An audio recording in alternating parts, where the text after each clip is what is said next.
So good morning. Yeah, I'm Daryn Miller. I grew up in Cayucas. We farm primarily oranges and avocados, and I also spend most of my time managing vineyards in Monterey County. So I wanted to ask, who had an avocado this morning? There's a couple out there. How about yesterday? Nice. Okay, now we're talking. What's your favorite way to enjoy an avocado? Just here's some ideas. Besides a salad, I guess. Is there any random ones out there? Does anybody make like a avocado margarita by any chance?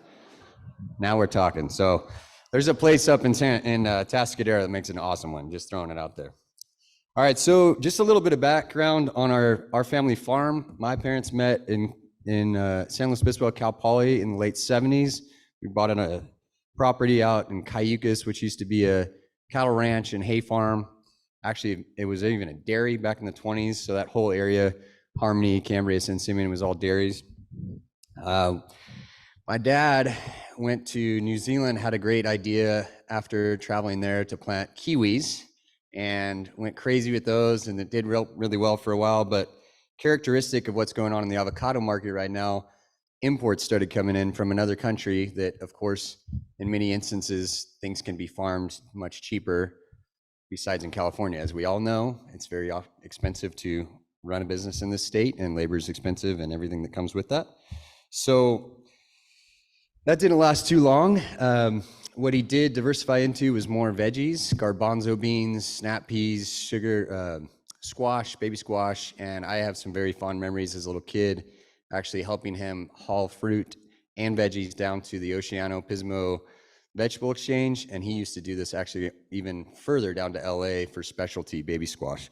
So from there, as he realized he didn't have quite the size and the scalability for growing vegetables like we do in the Salinas Valley, so what he decided to do was diversify into oranges. So there's a lot of Valencia oranges, navel oranges, believe it or not, north of Morro Bay and the Cayucas and some of those canyons. And one thing we eventually began doing was packing our oranges on site at our farm under the label Cayucas Summer Oranges. Has anybody had those? Anybody found those at the local Albertsons or Vons? How were they? Were they any good? Pretty good? Yeah, good to hear. We're having a hard time keeping those going right now. We're still farming those, but it's become a little bit more cost effective to actually just ship those directly to a packing house. But besides all that, I'm here to talk about avocados. So you obviously, I'm sure, have seen a lot of the avocado groves in Morro Bay on 41, the one that Cal Poly has on Highway 1. There's more and more production in the state. It's beginning to be a lot more and more challenging to have enough labor to get all this work done and to have enough water. Fortunately, in a year like this, we did well with rain, and there's a lot of things going for us. However, compared to last year, we're looking at pricing at about half of what it was last year. So one of the challenges in this market with costs going up when your value of your crop is going down almost by half is just figuring out how to be sustainable and staying in business. So what's going on really, just so everybody knows, Mexico has obviously got a lot more avocados in production, but it's not so much them that's impacting the supply in this country, and specifically in the state. Everybody wants to bring fruit into California from all over the world, whether it's Chile, Mexico, Colombia, Peru, Africa, South Africa, New Zealand, everywhere. So what's happened is, because there's so much more popularity for the fruit, and we have done a really good job in building this demand, it's almost like 4 or 5x than it was 10, 15 years ago. More and more plantings have gone on in Latin America.